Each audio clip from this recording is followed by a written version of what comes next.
श्री विष्णु सतनाम स्तोत्र। वासुदेवं ऋषिकेशं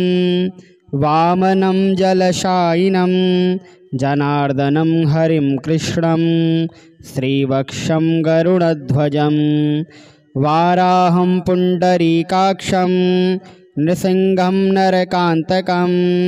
अव्यक्तं शाश्वतं विष्णु मनन्तमजमव्ययं नारायणं गदाधक्षं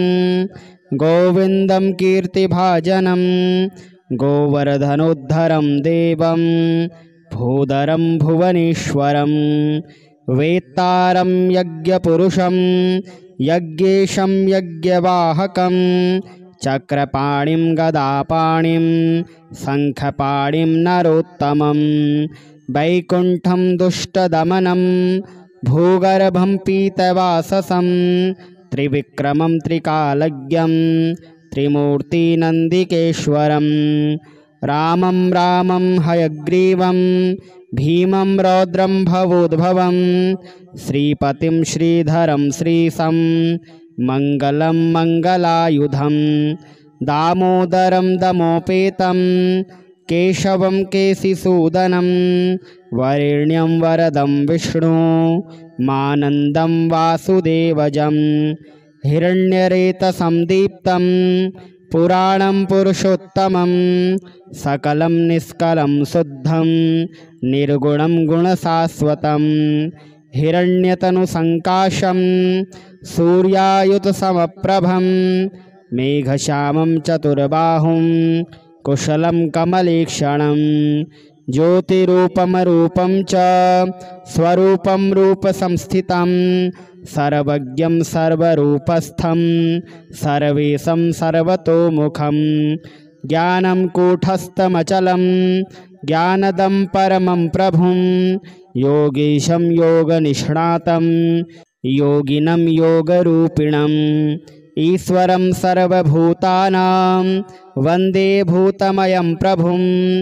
इति नाम शतं दिव्यं वैष्णवं खलु पापहं व्यासेन कथितं पूर्व सर्वपापप्रणाशनं यः पठेत् प्रातरुत्थाय स भवेद् वैष्णवो नरः सर्वपापविशुद्धात्मा विष्णुसायुज्यमाप्नुयात् चन्द्रायणसहस्राणि कन्यादानशतानि च गवां लक्षसहस्राणि मुक्तिभागी भवेन्नरः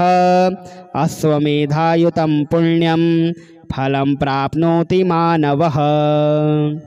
वासुदेवं ऋषिकेशं वामनं जलशायिनं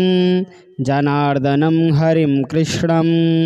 श्रीवक्षं गरुडध्वजं वाराहं पुण्डरीकाक्षं नृसिंहं नरकान्तकम् अव्यक्तं शाश्वतं विष्णु मनन्तमजमव्ययं नारायणं गदाधक्षं गोविन्दं कीर्तिभाजनं गोवर्धनोद्धरं देवं भूधरं भुवनेश्वरं वेत्तारं यज्ञपुरुषं यज्ञेशं यज्ञवाहकं चक्रपाणिं गदापाणिं शङ्खपाणिं नरोत्तमं वैकुण्ठं दुष्टदमनं भूगर्भं पीतवाससं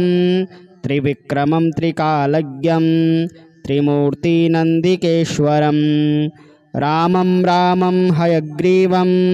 भीमं रौद्रं भवोद्भवं श्रीपतिं श्रीधरं श्रीशं मङ्गलं मङ्गलायुधं दामोदरं दमोपेतं केशवं केशिसूदनं वरेण्यं वरदं विष्णु मानन्दं वासुदेवजं हिरण्यरेतसं दीप्तं पुराणं पुरुषोत्तमं सकलं निष्कलं शुद्धं निर्गुणं गुणशाश्वतं हिरण्यतनुसङ्काशं सूर्यायुतसमप्रभं मेघश्यामं चतुर्बाहुं कुशलं कमलेक्षणं ज्योतिरूपम रूपम च स्वरूपम रूपसंस्थितं सर्वज्ञं सर्वरूपस्थं सर्वेशं सर्वतोमुखं ज्ञानं कूटस्थमचलं ज्ञानदं परमं प्रभुं योगीशं योगनिष्णातं योगिनं योगरूपिणम् ईश्वरं सर्वभूतानां वन्दे भूतमयं प्रभुम् इति नाम सतं दिव्यं वैष्णवं खलु पापहं व्यासेन कथितं पूर्व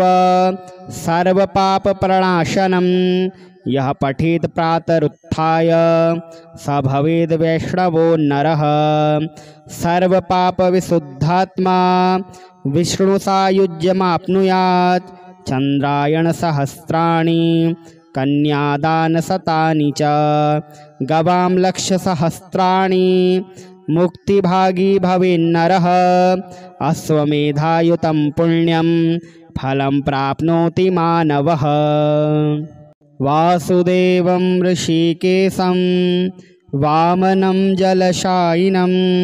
जनार्दनं हरिं कृष्णं श्रीवक्षं गरुडध्वजं वाराहं पुण्डरीकाक्षं नृसिंहं नरकान्तकम् अव्यक्तं शाश्वतं विष्णु मनन्तमजमव्ययं नारायणं गदाधक्षं गोविन्दं कीर्तिभाजनं गोवर्धनोद्धरं देवं भूधरं भुवनेश्वरं वेत्तारं यज्ञपुरुषं यज्ञेशं यज्ञवाहकं चक्रपाणिं गदापाणिं शङ्खपाणिं नरोत्तमं वैकुण्ठं दुष्टदमनं भूगर्भं पीतवाससं त्रिविक्रमं त्रिकालज्ञं त्रिमूर्तिनन्दिकेश्वरं रामं रामं हयग्रीवं भीमं रौद्रं भवोद्भवं श्रीपतिं श्रीधरं श्रीशं मङ्गलं मङ्गलायुधं दामोदरं दमोपेतं केशवं केशिसूदनं वरेण्यं वरदं विष्णु मानन्दं वासुदेवजं हिरण्यरेतसं दीप्तं पुराणं पुरुषोत्तमं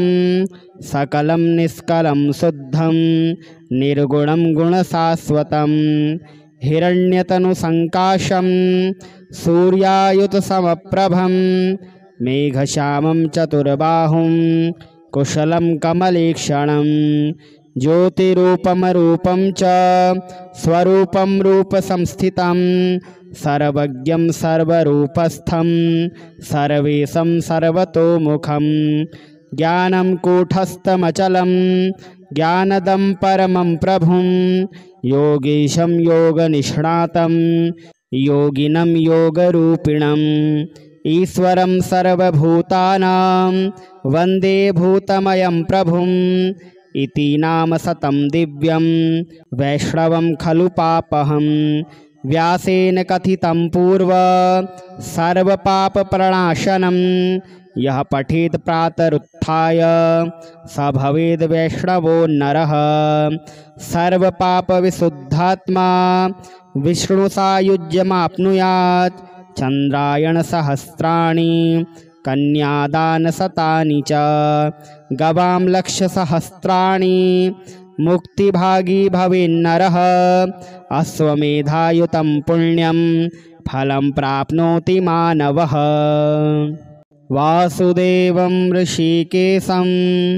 वामनं जलशायिनं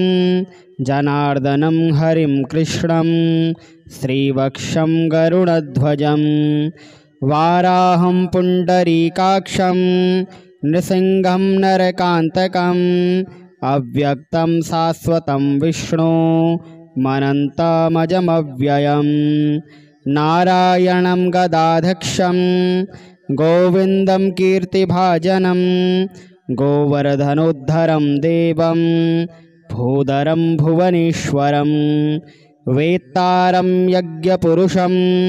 यज्ञेशं यज्ञवाहकं चक्रपाणिं गदापाणिं शङ्खपाणिं नरोत्तमं वैकुण्ठं दुष्टदमनं भूगर्भं पीतवाससं त्रिविक्रमं त्रिकालज्ञं त्रिमूर्तिनन्दिकेश्वरं रामं रामं हयग्रीवं भीमं रौद्रं भवोद्भवं श्रीपतिं श्रीधरं श्रीशं मङ्गलं मङ्गलायुधं दामोदरं दमोपेतं केशवं केशिसूदनं वरेण्यं वरदं विष्णु मानन्दं वासुदेवजं हिरण्यरेतसं दीप्तं पुराणं पुरुषोत्तमं सकलं निष्कलं शुद्धं निर्गुणं गुणशाश्वतं हिरण्यतनुसङ्काशं सूर्यायुतसमप्रभं मेघश्यामं चतुर्बाहुं कुशलं कमलेक्षणं ज्योतिरूपमरूपं च स्वरूपं रूपसंस्थितं सर्वज्ञं सर्वरूपस्थं सर्वेशं सर्वतोमुखं ज्ञानं कूटस्थमचलं ज्ञानदं परमं प्रभुं योगीशं योगनिष्णातं योगिनं योगरूपिणम् ईश्वरं सर्वभूतानां वन्दे भूतमयं प्रभुम् इति नाम शतं दिव्यं वैष्णवं खलु पापहं व्यासेन कथितं पूर्व सर्वपापप्रणाशनं यः पठेत् प्रातरुत्थाय स भवेद् वैष्णवो नरः सर्वपापविशुद्धात्मा विष्णुसायुज्यमाप्नुयात् चन्द्रायणसहस्राणि कन्यादानशतानि च गवां लक्षसहस्राणि मुक्तिभागी भवेन्नरः अश्वमेधायुतं पुण्यं फलं प्राप्नोति मानवः वासुदेवं ऋषिकेशं वामनं जलशायिनं जनार्दनं हरिं कृष्णं श्रीवक्षं गरुडध्वजं वाराहं पुण्डरीकाक्षं नृसिंहं नरकान्तकम् अव्यक्तं शाश्वतं विष्णु मनन्तमजमव्ययं नारायणं गदाधक्षं गोविन्दं कीर्तिभाजनं गोवर्धनोद्धरं देवं भूधरं भुवनेश्वरं वेत्तारं यज्ञपुरुषं यज्ञेशं यज्ञवाहकं चक्रपाणिं गदापाणिं शङ्खपाणिं नरोत्तमं वैकुण्ठं दुष्टदमनं भूगर्भं पीतवाससं त्रिविक्रमं त्रिकालज्ञं त्रिमूर्तिनन्दिकेश्वरं रामं रामं हयग्रीवं भीमं रौद्रं भवोद्भवं श्रीपतिं श्रीधरं श्रीशं मङ्गलं मङ्गलायुधं दामोदरं दमोपेतं केशवं केशिसूदनं वरेण्यं वरदं विष्णु मानन्दं वासुदेवजं हिरण्यरेतसं दीप्तं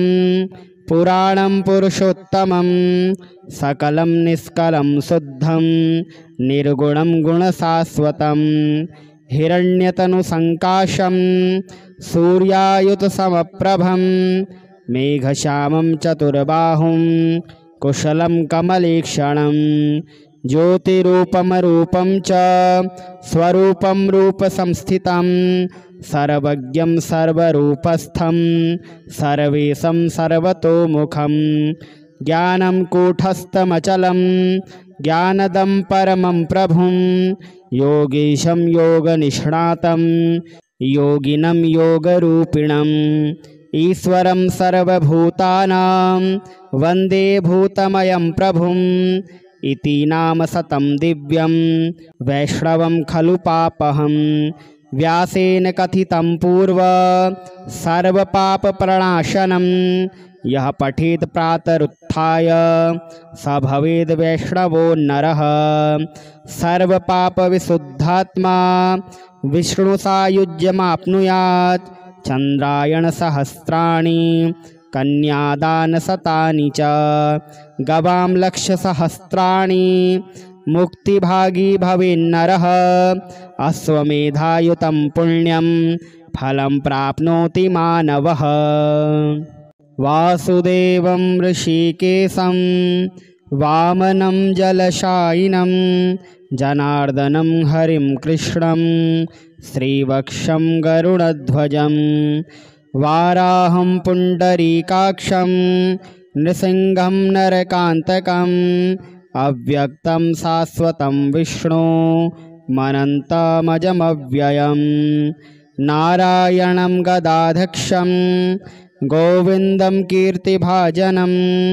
गोवर्धनोद्धरं देवं भूधरं भुवनेश्वरं वेत्तारं यज्ञपुरुषं यज्ञेशं यज्ञवाहकं चक्रपाणिं गदापाणिं शङ्खपाणिं नरोत्तमं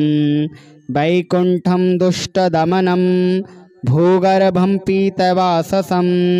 त्रिविक्रमं त्रिकालज्ञं त्रिमूर्तिनन्दिकेश्वरं रामं रामं हयग्रीवं भीमं रौद्रं भवोद्भवं श्रीपतिं श्रीधरं श्रीशं मङ्गलं मङ्गलायुधं दामोदरं दमोपेतं केशवं केशिसूदनं वरेण्यं वरदं विष्णु मानन्दं वासुदेवजं हिरण्यरेतसं दीप्तं पुराणं पुरुषोत्तमं सकलं निष्कलं शुद्धं निर्गुणं गुणशाश्वतं हिरण्यतनुसङ्काशं सूर्यायुतसमप्रभं मेघश्यामं चतुर्बाहुं कुशलं कमलेक्षणं ज्योतिरूपमरूपं च स्वरूपं रूपसंस्थितं सर्वज्ञं सर्वरूपस्थं सर्वेशं सर्वतोमुखं ज्ञानं कूटस्थमचलं ज्ञानदं परमं प्रभुं योगीशं योगनिष्णातं योगिनं योगरूपिणम् ईश्वरं सर्वभूतानां वन्दे भूतमयं प्रभुम् इति नाम शतं दिव्यं वैष्णवं खलु पापहं व्यासेन कथितं पूर्व सर्वपापप्रणाशनं यः पठेत् प्रातरुत्थाय स भवेद् वैष्णवो नरः सर्वपापविशुद्धात्मा विष्णुसायुज्यमाप्नुयात् चन्द्रायणसहस्राणि कन्यादानशतानि च गवां लक्षसहस्राणि मुक्तिभागी भवेन्नरः अश्वमेधायुतं पुण्यं फलं प्राप्नोति मानवः। वासुदेवं ऋषिकेशं वामनं जलशायिनं जनार्दनं हरिं कृष्णं श्रीवक्षं गरुडध्वजं वाराहं पुण्डरीकाक्षं नृसिंहं नरकान्तकम् अव्यक्तं शाश्वतं विष्णु मनन्तमजमव्ययं नारायणं गदाधक्षं गोविन्दं कीर्तिभाजनं गोवर्धनोद्धरं देवं भूधरं भुवनेश्वरं वेत्तारं यज्ञपुरुषं यज्ञेशं यज्ञवाहकं चक्रपाणिं गदापाणिं शङ्खपाणिं नरोत्तमं वैकुण्ठं दुष्टदमनं भूगर्भं पीतवाससं त्रिविक्रमं त्रिकालज्ञं त्रिमूर्तिनन्दिकेश्वरं रामं रामं हयग्रीवं भीमं रौद्रं भवोद्भवं श्रीपतिं श्रीधरं श्रीशं मङ्गलं मङ्गलायुधं दामोदरं दमोपेतं केशवं केशिसूदनं वरेण्यं वरदं विष्णु मानन्दं वासुदेवजं हिरण्यरेतसं दीप्तं पुराणं पुरुषोत्तमं सकलं निष्कलं शुद्धं निर्गुणं गुणशाश्वतं हिरण्यतनुसङ्काशं सूर्यायुतसमप्रभं मेघश्यामं चतुर्बाहुं कुशलं कमलेक्षणं ज्योतिरूपमरूपं च स्वरूपं रूपसंस्थितं सर्वज्ञं सर्वरूपस्थं सर्वेशं सर्वतोमुखं ज्ञानं कूटस्थमचलं ज्ञानदं परमं प्रभुं योगीशं योगनिष्णातं योगिनं योगरूपिणम् ईश्वरं सर्वभूतानां वन्दे भूतमयं प्रभुम् इति नाम सतं दिव्यं वैष्णवं खलु पापहं व्यासेन कथितं पूर्व सर्वपापप्रणाशनं यः पठेत् प्रातरुत्थाय स भवेद् वैष्णवो नरः सर्वपापविशुद्धात्मा विष्णुसायुज्यमाप्नुयात् चन्द्रायणसहस्राणि कन्यादानशतानि च गवां लक्षसहस्राणि मुक्तिभागी भवेन्नरः अश्वमेधायुतं पुण्यं फलं प्राप्नोति मानवः वासुदेवं ऋषिकेशं वामनं जलशायिनं जनार्दनं हरिं कृष्णं श्रीवक्षं गरुडध्वजं वाराहं पुण्डरीकाक्षं नृसिंहं नरकान्तकम् अव्यक्तं शाश्वतं विष्णु मनन्तमजमव्ययं नारायणं गदाधक्षं गोविन्दं कीर्तिभाजनं गोवर्धनोद्धरं देवं भूधरं भुवनेश्वरं वेत्तारं यज्ञपुरुषं यज्ञेशं यज्ञवाहकं चक्रपाणिं गदापाणिं शङ्खपाणिं नरोत्तमं वैकुण्ठं दुष्टदमनं भूगर्भं पीतवाससं त्रिविक्रमं त्रिकालज्ञं त्रिमूर्तिनन्दिकेश्वरं रामं रामं हयग्रीवं भीमं रौद्रं भवोद्भवं श्रीपतिं श्रीधरं श्रीशं मङ्गलं मङ्गलायुधं दामोदरं दमोपेतं केशवं केशिसूदनं वरेण्यं वरदं विष्णु मानन्दं वासुदेवजं हिरण्यरेतसं दीप्तं पुराणं पुरुषोत्तमं सकलं निष्कलं शुद्धं निर्गुणं गुणशाश्वतं हिरण्यतनुसङ्काशं सूर्यायुतसमप्रभं मेघश्यामं चतुर्बाहुं कुशलं कमलेक्षणं ज्योतिरूपमरूपं च स्वरूपं रूपसंस्थितं सर्वज्ञं सर्वरूपस्थं सर्वेशं सर्वतोमुखं ज्ञानं कूटस्थमचलं ज्ञानदं परमं प्रभुं योगीशं योगनिष्णातं योगिनं योगरूपिणम् ईश्वरं सर्वभूतानां वन्दे भूतमयं प्रभुम् इति नाम सतं दिव्यं वैष्णवं खलु पापहं व्यासेन कथितं पूर्व सर्वपापप्रणाशनं यः पठेत् प्रातरुत्थाय स भवेद् वैष्णवो नरः सर्वपापविशुद्धात्मा विष्णुसायुज्यमाप्नुयात् चन्द्रायणसहस्राणि कन्यादानशतानि च गवां लक्षसहस्राणि मुक्तिभागी भवेन्नरः अश्वमेधायुतं पुण्यं फलं प्राप्नोति मानवः वासुदेवं ऋषिकेशं वामनं जलशायिनं जनार्दनं हरिं कृष्णं श्रीवक्षं गरुडध्वजं वाराहं पुण्डरीकाक्षं नृसिंहं नरकान्तकम् अव्यक्तं शाश्वतं विष्णु मनन्तमजमव्ययं नारायणं गदाधक्षं गोविन्दं कीर्तिभाजनं गोवर्धनोद्धरं देवं भूधरं भुवनेश्वरं वेत्तारं यज्ञपुरुषं यज्ञेशं यज्ञवाहकं चक्रपाणिं गदापाणिं शङ्खपाणिं नरोत्तमं वैकुण्ठं दुष्टदमनं भूगर्भं पीतवाससं त्रिविक्रमं त्रिकालज्ञं त्रिमूर्तिनन्दिकेश्वरं रामं रामं हयग्रीवं भीमं रौद्रं भवोद्भवं श्रीपतिं श्रीधरं श्रीशं मङ्गलं मङ्गलायुधं दामोदरं दमोपेतं केशवं केशिसूदनं वरेण्यं वरदं विष्णु मानन्दं वासुदेवजं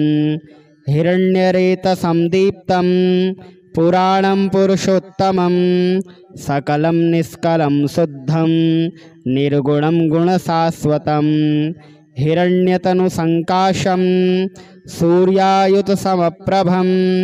मेघश्यामं चतुर्बाहुं कुशलं कमलेक्षणं ज्योतिरूपमरूपं च स्वरूपं रूपसंस्थितं सर्वज्ञं सर्वरूपस्थं सर्वेशं सर्वतोमुखं ज्ञानं कूटस्थमचलं ज्ञानदं परमं प्रभुं योगीशं योगनिष्णातं योगिनं योगरूपिणम् ईश्वरं सर्वभूतानां वन्दे भूतमयं प्रभुं इति नाम शतं दिव्यं वैष्णवं खलु पापहं व्यासेन कथितं पूर्व सर्वपापप्रणाशनं यः पठेत् प्रातरुत्थाय स भवेद् वैष्णवो नरः सर्वपापविशुद्धात्मा विष्णुसायुज्यमाप्नुयात् चन्द्रायणसहस्राणि कन्यादानशतानि च गवां लक्षसहस्राणि मुक्तिभागी भवेन्नरः अश्वमेधायुतं पुण्यं फलं प्राप्नोति मानवः।